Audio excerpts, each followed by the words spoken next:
Tanong ko sa'yo, nakaranas ka na ba ng bullying sa school mo? Yung nangyari po. Bali, ano sila? May sarili silang GC. Gumawa sila ng GC, tas doon nila pinag-uusapan yung... Ikaw, sa susunod, pag may mga nambubuli sa'yo, huwag mo itago sa amin. Sabihin mo sa akin para ako mismo. So, eto na nga mga Habibis. Nandito ako with Lindy Toots. Hi! And it's another day and I'm so proud of her because ang yaman na niya. Ang yaman.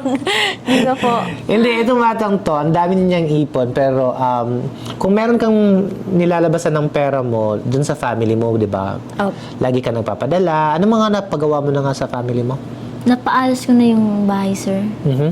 Na may ano na din sa tubig, sir. O, kasi si Lindy actually, sa mga hindi nakakaalam, Lindy is actually part of an IP, Indigenous People. Di ba? May tribo. Anong tawag ng tribo nyo? Ano, sir? Maghat. Ha? Maghat. Maghat?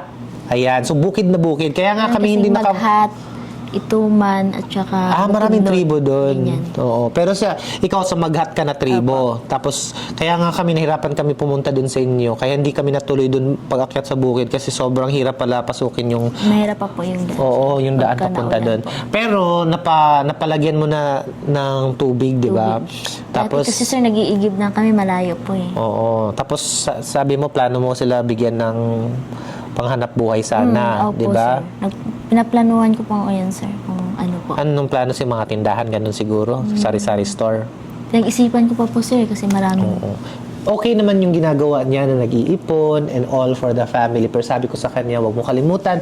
Okay lang din na gumastos para sa sarili. Kaya sabi ko sa kanya, para mas maganda yung phone mo, mura lang, bumili ka na. Eto. Yay! Very first iPhone. Hindi Yes, hindi opo. yan gift namin ni Habiray. Siya talagang bumili niyan sa sarili niya. Oh, 'di ba? Congrats sa bago mong iPhone. Thank you po. Bagong iPhone na ako. Kamusta naman school mo? Okay naman po, sir. Maganda ang grades mo? Sabi ni Ray, mataas daw grades mo, 90 up. Opo. Oo. Anong pinakamahirap na subject para sa'yo? Ano po ata, sir? Steno talaga. May mga naliligaw sa'yo sa school? Wala po. Tanong ko sa'yo, nakaranas ka na ba ng bullying sa school mo? May Opo. sinumbong ka sa akin kahapon. Meron po. Matagal na daw nangyari pero ngayon pa lang niya sinasabi sa amin. Pero okay na po yan, sir. Okay na yan, kalimutan natin yon. Limutan na yan. Bakit ka kaya binuli nun? Ano kasi, sir, sabi nila, pili sikat. Hindi, ano bang nangyari talaga? Yung nangyari po. Bali, ano sila, May sarili silang GC. gumawa sila ng GC, tas doon nila pinag-uusapan yung... ano, Ikaw? sir. Yung, hindi naman po ako lahat. Meron din iba. Iba? Kaya, ayun, pati ako pala doon. Oo. Ano sinabi nila tungkol sa'yo? Favoritism daw ako ng mga teacher. Favorite ka ng mga teacher daw? Tapos, feeling sikat, ganyan. Parang ano sa Kung school favorite ka daw. ng mga teacher, dapat perfect yung score mo. Hindi ka na Hindi dapat naman nag-aaral. Nag-aaral ka pa nga eh. Diba, takot ka pa nga bumagsak. Hindi yun. Baka inggit lang yun sa'yo. Tapos ano sabi, feeling sikat ka daw? Opo. Ilan followers mo nga ngayon? Nasa 800,000. Yung 800,000 followers, feeling pa ba yun? Sikat talaga siya. Kahit saan nga kami pumunta, kahit nasa abroad kami, hinahanap, saan si Lindy?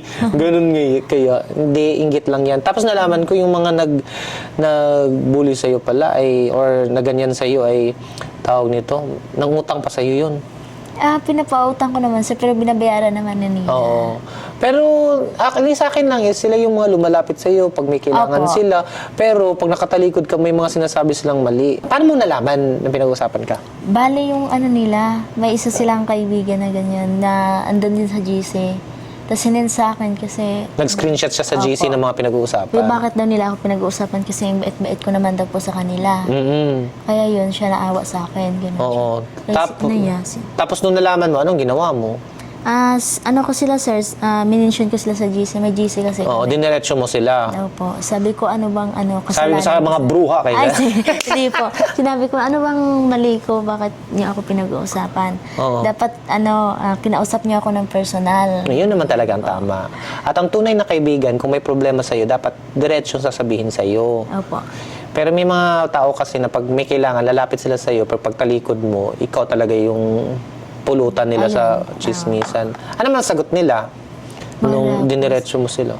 Parang wala po silang reply. Tapos nag-ano na lang sila, ng personal message sa akin. Nag-sorry naman. Nangingi po sila ng sorry. Okay na rin. At least nag-sorry naman sila. Sana okay na kayo ngayon. Okay naman po, sir. Bakit? Kasi hindi na sila pumasok ng school. Takot sa'yo. Baka tinakot mo. Hindi po, sir. Baka sinabi mo, susuntukin mo. Hindi po ako ganyan, sir. Sabi ko, pag-usapan namin sa personal. Kasi hindi na sila sir. Alam mo, kahit anong gawin mo sa buhay, meron at meron talagang kontrabida. Kahit ano pang gawin mo, kahit pinakamabuti ka pang tao, meron at meron talagang mahanap na mali sa'yo. Hindi ka pwede maapektuhan sa mga ganun. Kailangan mo focus ka pa rin sa anong purpose mo, bakit ka nandun sa school. Which is, kailangan mong makatapos, di ba? Opo. Para magkaroon ka ng diploma. Opo, Di ba? In fairness naman sa school mo, hinandle naman nila ng maayos, di ba? Pinatawag nila yung ibang students. Opo. So in fairness, that's a good school. Kasi may mga school pag may mga nangyayaring bullying, hinahayaan na lang nila. Sa susunod, pag may mga nambubuli sa'yo, huwag mo itago sa amin. Sabihin mo sa akin para ako mismo pupunta sa school. Hahanapin ko, sino yan? Mas matakot yun, sir, sa inyo po. Hindi. At least, ang natuwa ko kasi alam mo kung paano i-handle. Hindi ka nagpa-api. Kinompronta mo. Maayos mo din kinompronta. Hindi mo sila... Minura mo ba? Hindi po, sir. Hindi yan marunong magmura. Ito, walang bisyo. Ayaw magmura. Ang bait-bait ng batang to. Pinipilit ko nga uminom minsan. Uminom ka! Para maka-experience ka ng kahit ganito lang. Yung wine lang. Ayaw talaga. Kailan ka graduate? Ano po, sir? 3 years na po ata. Okay lang yun. Shoutout ka naman sa teachers mong mabait sa'yo. Hello po. Ang dami po nila, sir. Oo. Parang hindi ko naman naramdaman na favorite ka ng teachers mo. Hindi naman po. Parang patas sila naman. lang po yung nag-iisip ng ganyan po. Kasi kung favorite ka, hindi ka na sana pinapapasok at Ayun. dapat pasado ka na lang lagi kahit anong gawin mo, top score ka dapat. Opo. Bakit kaya nasabi nila na favorite ka? Hindi ko lang po alam sa kanila, sir eh. Ako nga, sinasabihan ako, favorite daw kita. Hindi kita favorite. Irita nga ako sa'yo eh. Favorite ko si Ate Rose. Yung mga tao, sir, may nasasabi lang. May issue lang mga tao. Hello po.